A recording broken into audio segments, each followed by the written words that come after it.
This UniversalRocks RC course costs $325, and after testing it with both a Traxxas TRX4M and a heavily upgraded SCX24, there's one thing about this course that completely surprised me. But there's also a couple problems I think you should know before buying one. Hey, welcome to Extreme RC Offroading. Today we're finally going to be taking a look at the UniversalRocks 5x7 Mammoth RC course. I've already been driving on this thing for a while now, so I've decided to focus on something more useful, how it actually performs once you start crawling on it. We're going to be going over the design, the build quality, general drivability, technical crawling, and how different rigs handle the terrain. I'll also be telling you who I think this course is made for, because after driving it, I definitely don't think this course is for everyone. And by the end of this video, I'll be letting you know if I genuinely think this thing is worth $325. Right away, the first thing that stands out is just how realistic the texture on the rocks look.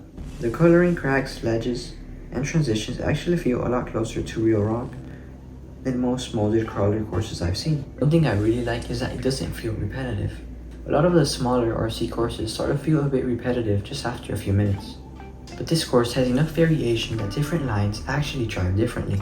For example, there are steep climbs, off-chamber sections, technical breakovers, and tighter rocks and ledges force you to slow down and make you really think about tire placement. But there's one thing I noticed pretty quickly. Some of the rocks and transitions are actually sharper than they look on camera. So depending on your wheelbase and ground clearance, some lines can actually feel a bit weird and awkward. Now size-wise, this course is perfect for mini crawlers. Trucks like the Traxxas TRX4M, SCX24, SCX30, FMS18, FMS24, and a bunch of other ones. Though once you start moving into the larger scales, like for example I have a Traxxas TRX4 Defender, as well as a Traxxas TRX4 Sport, those are way too big for this course. Definitely feel too compact and, well, big for the course. I mean, you can still drive them, but it loses a lot of the scale realism and fun you get when driving the smaller rigs. But surprisingly, a truck I thought would dominate this course actually struggled more than I expected. For $325, build quality matters a lot, but honestly, this thing feels pretty solid. The material is pretty rigid, and once you set it up, it won't move around, especially if you're using those smaller crawlers like the Traxxas TRX4M or SCX24. You're all set.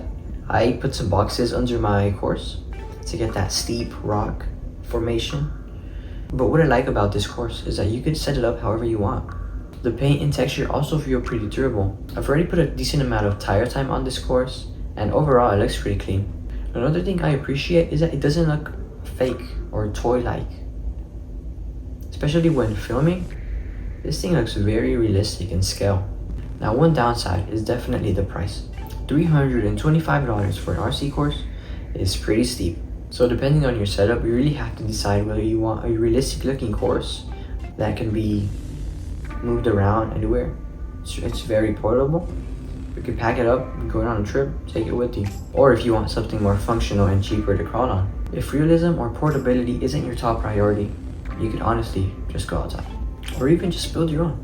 But after testing both trucks on it, I started understanding why people buy these instead of just building their own. So first up is the Traxxas TRX4M. Overall, this thing feels pretty good on the Mammoth course. The scale feels pretty natural, the lines flow well, and there's enough room to actually choose different approaches instead of just driving straight over everything. On technical sections, traction is actually pretty consistent. The texture gives the tires enough fight without feeling unrealistically grippy. And because the course has a lot of different rock size formations, you actually get a good mix of articulation and throttle control. One thing I did notice is that some of the climbs on the course transition pretty abruptly to the top. So if you don't have the right setup, like if your suspension is too soft, too stiff, you'll flip over pretty quickly. But for casual driving and technical crawling combined, the TRX4M honestly feels like one of the ideal platforms for this course. The SCX24 though, was a completely different experience. So this SCX24 is pretty upgraded, and I honestly expected it to walk over everything pretty easily. I mean, it's called the FuryTech, what's it called? Komodo? Well, it's called the FuryTech Komodo brushless motor. If you take Lizard Pro ESC, Little Guy Racing parts, wheels and tires, it's ultimate SCX24 build. If you haven't seen that video, make sure to go check it out because it's great. You're definitely missing out. I'll link it right here. Though weirdly enough, this course did expose a few weaknesses that I don't normally notice. Because the course formation changes so often, it really punishes bad weight transfer. I noticed that some climbs need momentum, while others need super controlled crawling, and if your truck isn't set up correctly, you will flip back very easily. A lot easier than expected. But at the same time though, that's what makes this fun.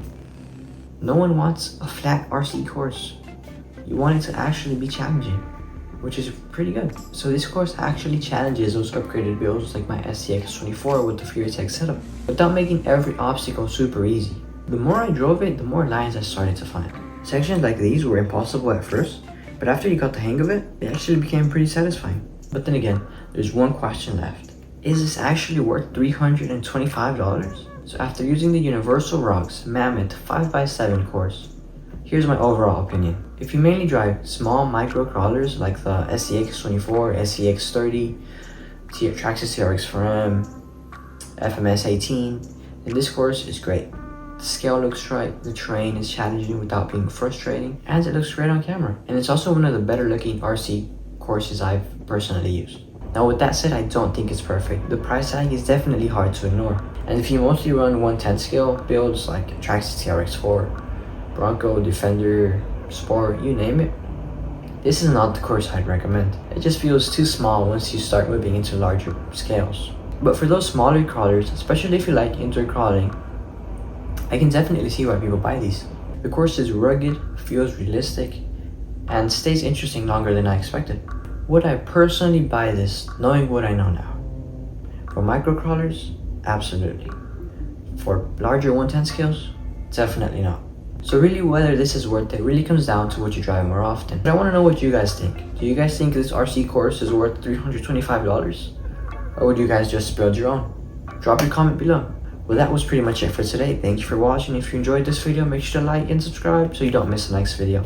Until next time.